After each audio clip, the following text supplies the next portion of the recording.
Hi guys, मेरा नाम है सीए यश सुगन और आज ये वीडियो में हम एप्लीकेशन पार्ट डिस्कस करने वाले हैं। ये पार्ट 2 वीडियो है application of time value of money का। अगर आप लोगों ने पार्ट 1 वीडियो नहीं देखा होगा तो आप चेकआउट कर सकते हैं। ये पर्टिकुलर वीडियो में हम स्टार्ट करते हैं कैपिटल एक्सपेंडिचर इन्वेस्टमेंट डिसीजन से।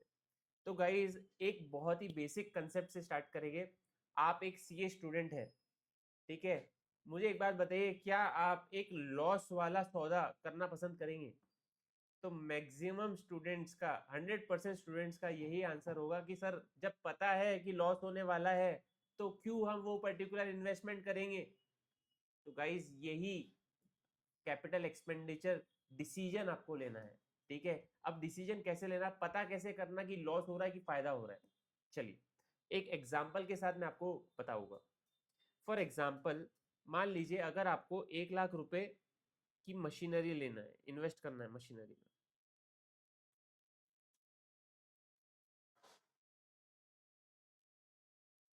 1 लाख रुपए आपको मशीनरी में इन्वेस्ट करना है। अब वो 1 लाख रुपए वाली मशीनरी आपको 3 साल तक, ठीक है, 3 साल तक 40,000 रुपए देने वाली है। फर्स्ट ईयर 40,000, नेक्स्ट ईयर 40,000 और लास्ट ईयर भी 40,000।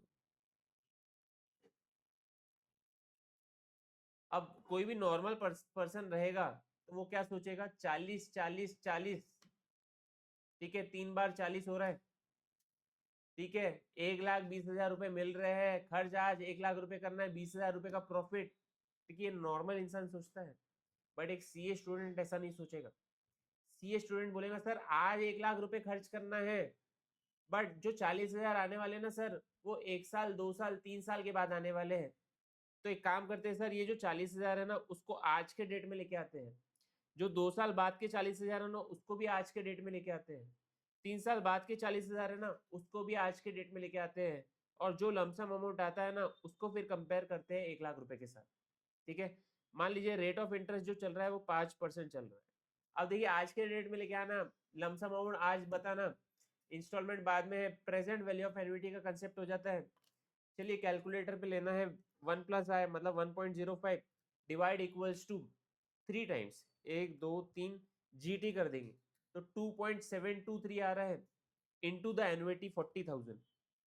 तो प्रेजेंट वैल्यू ऑफ एनुइटी से हमारा आंसर क्या आ गया, 1,08,929। तो जो हम लोग सोच रहे थे कि हमारा 20,000 का प्रॉफिट होगा, क्या वो 20,000 का प्रॉफिट दिख रहा है क्या? नहीं, हमारा जो प्रॉफिट हो रहा है सिर्फ और सिर्फ 8,929 रुपीज का हो रहा है, ठीक है। अब अब ये हो गई 5% वाली बात। मैंने जानबूझ के 5% लिया ताकि आपको पता चले कि प्रॉफिट कितना हो रहा है। क्या 20,000 प्रॉफिट हो रहा है क्या? नहीं, 8,929 रुपए की बात हो रही है। अब मान लीजिए मैं बात करता हूँ 10% रेट की। 10% से अगर उसको आज के डेट में लेके आते हैं तो क्या बनता है, तो 1.1 लेंगे कैलकुलेटर में, divide equals to 3 times 1 2 3 GT 2.486 आ रहा है इंटू 40,000। तो कैलकुलेटर पे आपको दिख रहा होगा 99,474 अप्रोक्स। अब देखिए 1,000 रुपए इन्वेस्ट करके 99,474 रुपए मिल रहे हैं, क्या कम मिल रहे हैं पैसे? ठीक है। तो आज के डेट में लेके आ रहे हैं और 1 लाख रुपए से कम हो रहा है वैल्यू, तो क्या ये पर्टिकुलर इन्वेस्टमेंट डिसीजन आप करना पसंद करोगे? The answer is no. जब डे वन पे ही पता है कि 1 लाख से भी कम मिलने वाले हैं, हमारा मुद्दल तो प्रिंसिपल तो 1 लाख है, तो हम ये पर्टिकुलर 10% पे तो नहीं करेंगे सर। अगर 5% की बात होती है तो फिर करेंगे, ठीक है। 5% की बात होती है तो करना। अब देखिए पढ़ते, capital expenditure means purchasing an asset which results in outflow of money। 1 lakh रुपए गए today in anticipation of benefit cash inflow which would flow across the life of the investment, ठीक है। लाइफ ऑफ द इन्वेस्टमेंट में हमें पैसे मिलने वाले हैं, कैश इनफ्लो मिलने वाला है। इन easy language, present value of all the earnings from the asset should be greater than the initial cost of the asset. जो भी हम कमाने वाले हैं उसको आज के डेट में लेके आके जो प्रेजेंट वैल्यू रहेंगी ना वो ग्रेटर देन रहनी चाहिए 1 लाख रुपए से, जो हमारे एग्जाम्पल में बात किया हमने, ठीक है। Exam perspective, they will give a particular situation and will tell us to find whether buying particular asset is feasible or not. Buying आज फिजिबल है या नहीं वो बताना है। कैसे? Present value of all the future earnings निकाल लेंगे, उसको कंपेयर कर देंगे आज की प्राइस के साथ। ठीक है, we have to find present value of all future earnings from the asset and then compare with आज की price, that is cost at which we will purchase today. Which option is feasible, जहाँ पैसा ज्यादा मिले जहाँ profit हो। ठीक है, जहाँ पैसा ज्यादा मिले और जहाँ प्रॉफिट हो, जहाँ लॉस हो वो तो करना ही है। PV of all future earning should be greater than the initial cost of the asset.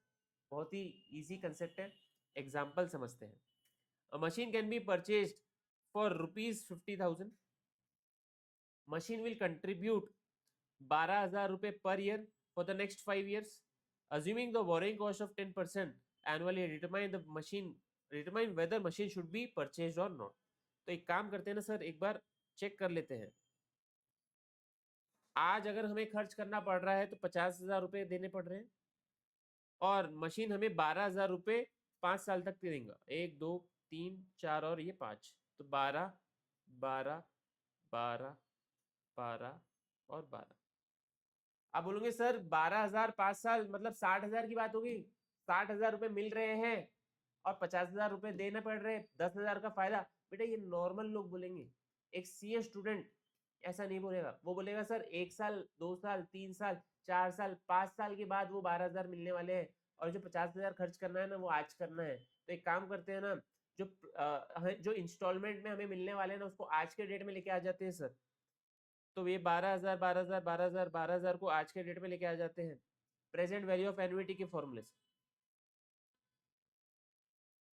तो प्रेजेंट वैल्यू ऑफ एन्युइटी की फॉर्मूला 1 प्लस आ लेना कैलकुलेटर में, 1.1 divide equals to 5 times 1 2 3 4 5 GT 3.79 दिख रहा होगा इनटू द एन्युइटी अमाउंट 12,000।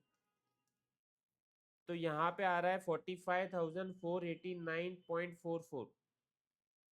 बहुत ध्यान से समझेंगे, 50,000 देने पड़ रहे हैं और 45,489 नेट बचा रहा है, मिल रहे हैं वहां से। तो क्या आपका एडवाइस क्या दोगे सामने वाले को? तो आप बोलोगे sir which is less than the initial cost of the machine, therefore machine must not be purchase. आज ही पता चल गया कि इन्वेस्टमेंट डिसीजन खराब होने वाला है, तो हम क्यों इन्वेस्ट करें? कि बीइंग अ चार्टर्ड अकाउंटेंट आप बनने वाले हो सीए, तो आपके क्लाइंट्स आपके पास आएंगे कि ये डिसीजन फिजिबल है या नहीं।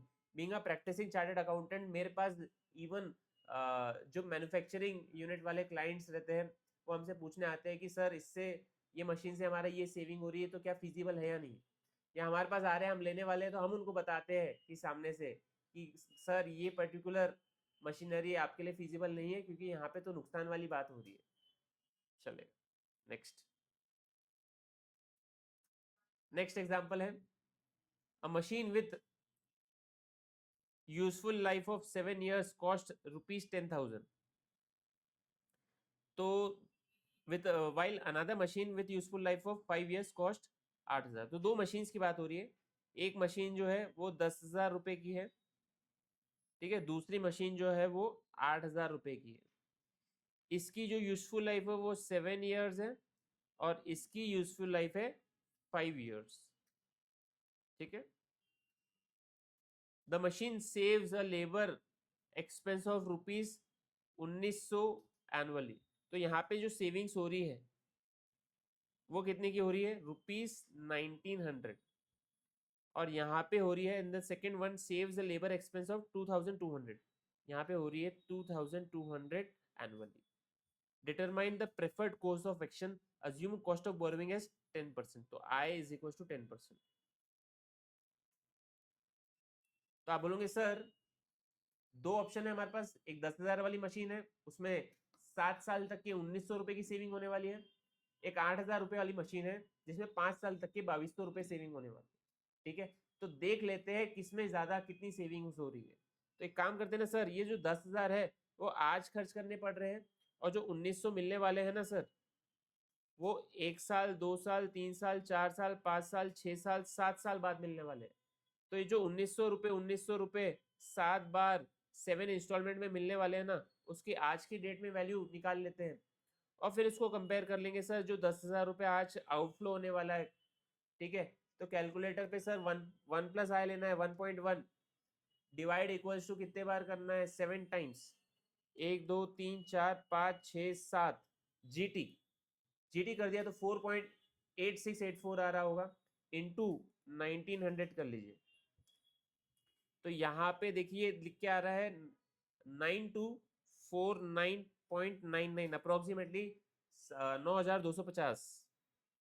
तो आप देखेंगे बहुत ही रैशनल डिसीजन लेना है, 10,000 रुपए खर्च करने पे 9250 मिल रहे हैं, तो क्या ये नुकसान वाला सौदा करना पसंद करोगे? Answer is no. ये वाले मशीन हम लोग नहीं परचेज करने वाले। अब ये मशीन पे आ जाते हैं, यहाँ पे 8,000 रुपये आज खर्च करना है और 5 साल तक के 2200 रुपये मिलेंगे, 1 साल 2 साल 3 साल 4 साल 5 साल, 1 2 3 4 और ये 5 इंस्टॉलमेंट को आज के डेट में लेके आते हैं, तो कैलकुलेटर पे लेना है 1.1। अच्छा, प्रेजेंट वैल्यू ऑफ एन्युटी का फॉर्मूला याद होना चाहिए, present value of annuity is equal to annuity into PVF, ठीक है।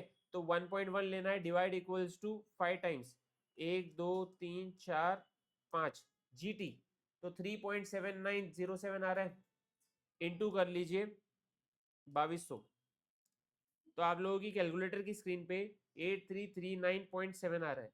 देखिए 8,000 रुपये खर्च करने के बाद, नेट डिस्काउंट करने के बाद 8339.7 लिख के आ रहा है। क्या कुछ एक्स्ट्रा मिल रहा है क्या? यस। तो ये वाली मशीनरी में थोड़ा फायदा हो रहा है, ये वाली मशीनरी में नुकसान हो रहा है। तो आप देखेंगे cost of the second machine being 8,000, effective saving in labor cost is 339.74, hence the second machine is preferable। Second machine को हमने प्रेफर किया, ठीक है। तो ये हमने बात किया कैपिटल एक्सपेंडिचर पे।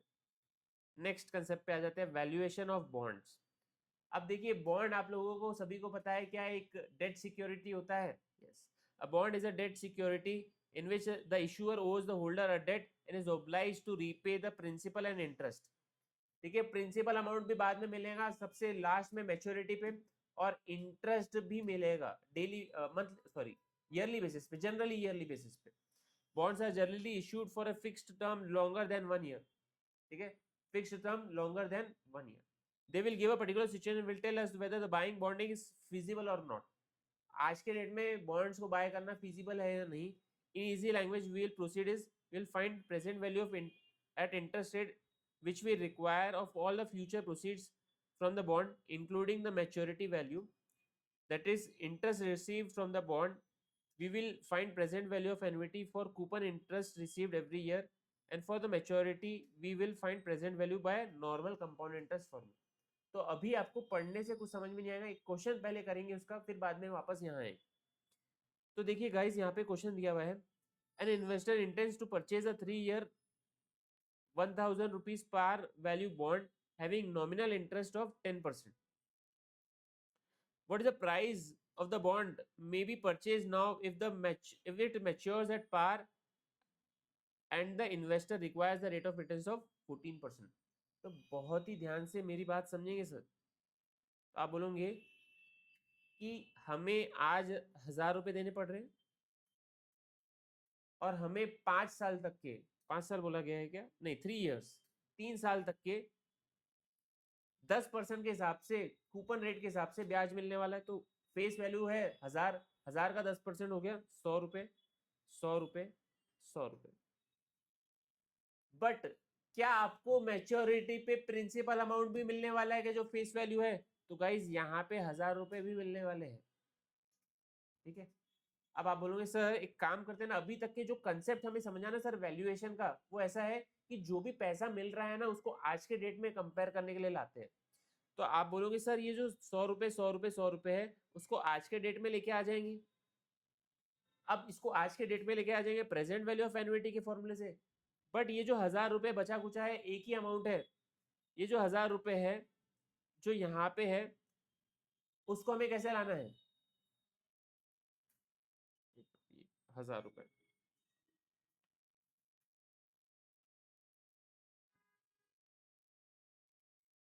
ये जो 1,000 रुपए है उसको हमें कैसे लेके आना है?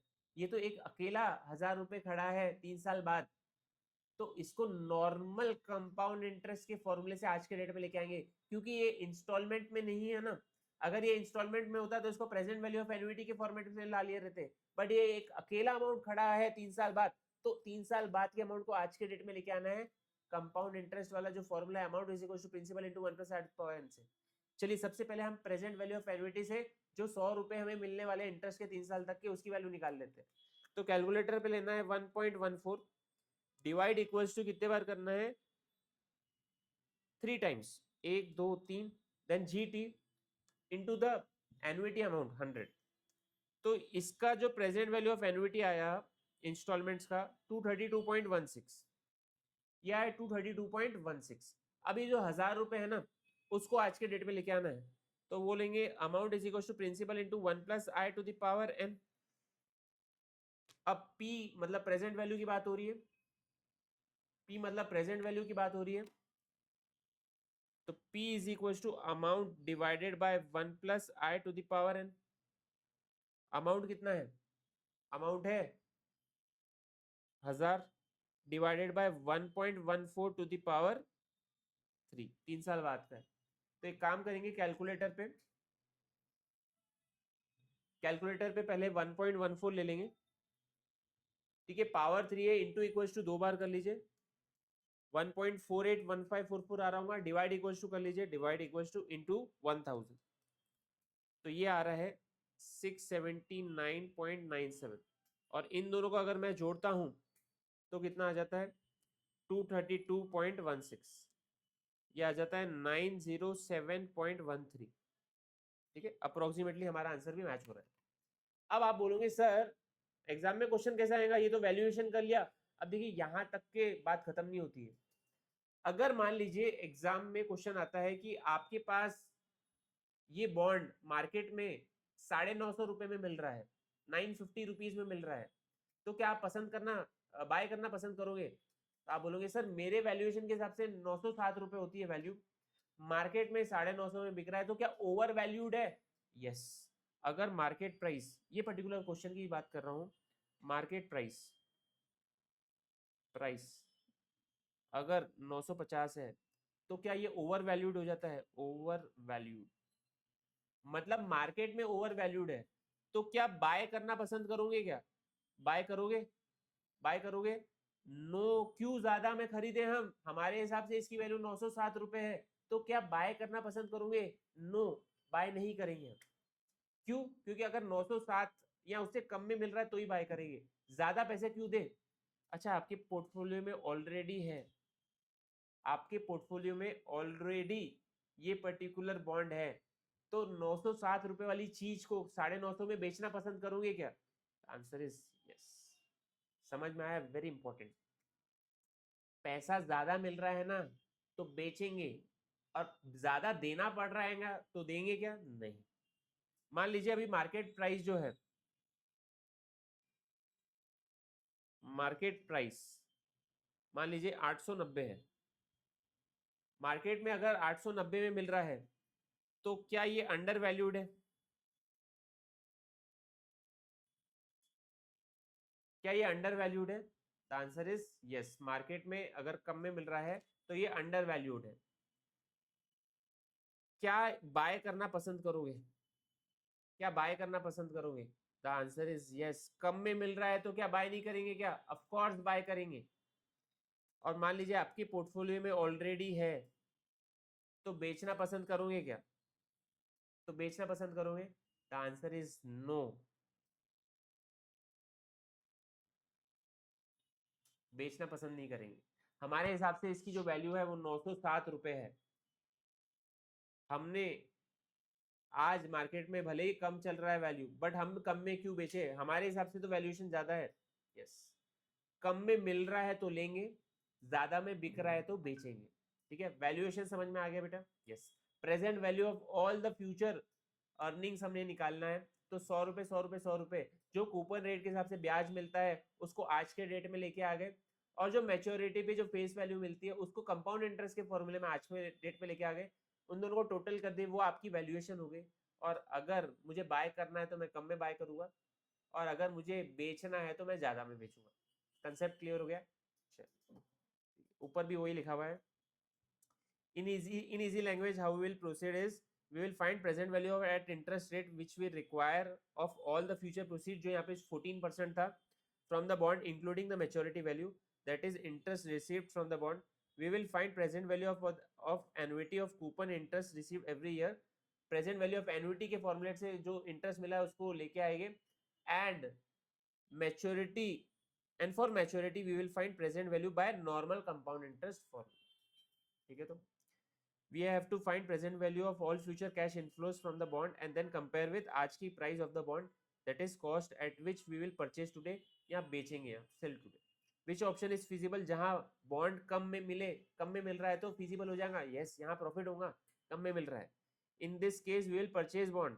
If bond price is greater than the present value of all the future earning, then we will not purchase this bond. मतलब ज्यादा में मिल रहा है की बात हो रही है, हमारी वैल्यूएशन 907, मार्केट में 950, तो in this case we will not purchase this bond. ठीक है, जहां पैसा ज्यादा मिले, in case we are selling. अगर हम बेचने वाले हैं तो जहां पैसा ज्यादा, एक बेसिक रैशनल बिहेवियर है. ठीक है, तो एक बार समराइज कर लेते हैं. कैपिटल इन्वेस्टमेंट डिसीजन हमने पढ़ा था, वो क्या था कि अगर मुझे आज पता चल जाए सर कितना कमाने वाला हूं तो मैं डिसीजन मेकिंग कर लूं. फिजिबिलिटी टेस्ट करना पड़ेगा, तो हम क्या करते हैं कि present value of all the future earnings from that particular asset को कंपेयर करते हैं आज की प्राइस के साथ. अगर present value of all the future earnings जो हम कमाने वाले हैं वो initial cost of the asset से ज्यादा रहता है तो हम वो पर्टिकुलर इन्वेस्टमेंट डिसीजन को थम्स अप देंगे. बट मान लीजिए वो कम आता है, जैसे वो प्रीवियस एग्जांपल में 10% से कम आया था, 99,000 कुछ आया था, वो 1 लाख रुपए से भी कम आया, तो हम वो क्यों इन्वेस्टमेंट डिसीजन ले, हम उसको स्किप करेंगे. ठीक है, वैल्यूएशन ऑफ बॉन्ड भी वही हो गया कि हमें सबसे पहले प्रेजेंट वैल्यू ऑफ एन्युटी के फॉर्मूले से जो इंटरेस्ट मिलने वाला है हर साल सेम अमाउंट का, वो अक्यूमुलेट लमसम अमाउंट निकालेंगे प्रेजेंट वैल्यू ऑफ एन्युटी के फॉर्मूले से, और जो एक अकेला मैच्योरिटी पे फेस वैल्यू मिलने वाली है उसको कंपाउंड इंटरेस्ट के फॉर्मूले से आज के डेट में लेके आएंगे.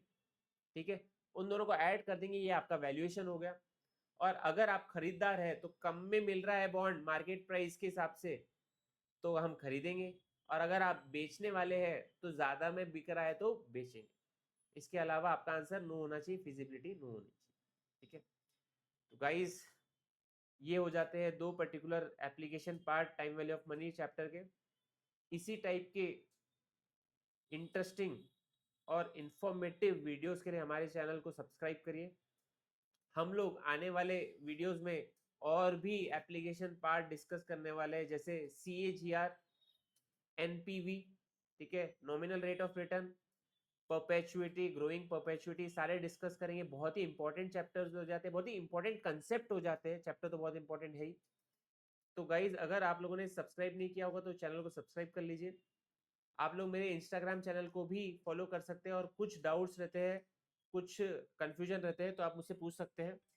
ठीक है, चलिए आज की क्लास हम यहीं एंड करते हैं. Alright, bye bye.